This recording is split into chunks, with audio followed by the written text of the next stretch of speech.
আসসালামু আলাইকুম।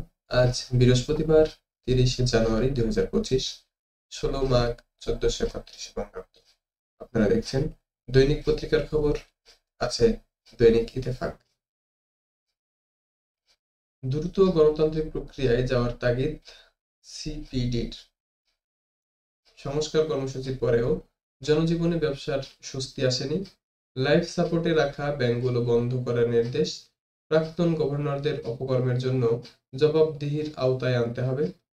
রিজার্ভ চুরির তদন্ত প্রতিবেদন প্রকাশ করতে হবে। বিএনপির বিরুদ্ধে দেশি বিদেশি ষড়যন্ত্র হচ্ছে, বলছেন তারেক রহমান। কর্মবিরতি প্রত্যাহার, ২৬ ঘন্টা পর ফের সচল ট্রেন।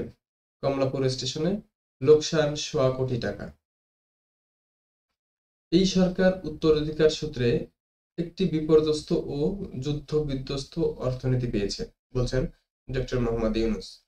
পাচার করা $২৩৪ বিলিয়ন ফেরত আনতে ওপেন সোসাইটি ফাউন্ডেশনের সহায়তা কামনা।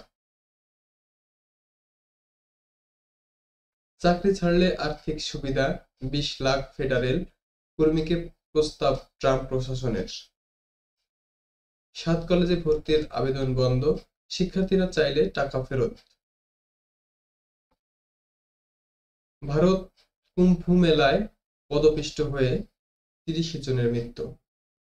সর্বোচ্চ পর্যায়ে উৎসাহে ব্যাংক খাতে চুরি হয়েছে, বলছেন পররাষ্ট্র উপদেষ্টা। ব্যাংক খালি হয়ে গেছে, অথচ গ্রামের ছোট উদ্যোক্তারা প্রয়োজনীয় মূলধন পান না। ডক্টর ওয়াহিউদ্দিন মাহমুদ। এমপি ও শিক্ষকদের জমানো ৬,০০০ কোটি টাকা যোগসাজশ করে এমন ব্যাংকে রাখা হয়েছে যে ব্যাংকটি দেউলিয়া হয়ে গেছে। এই ছিল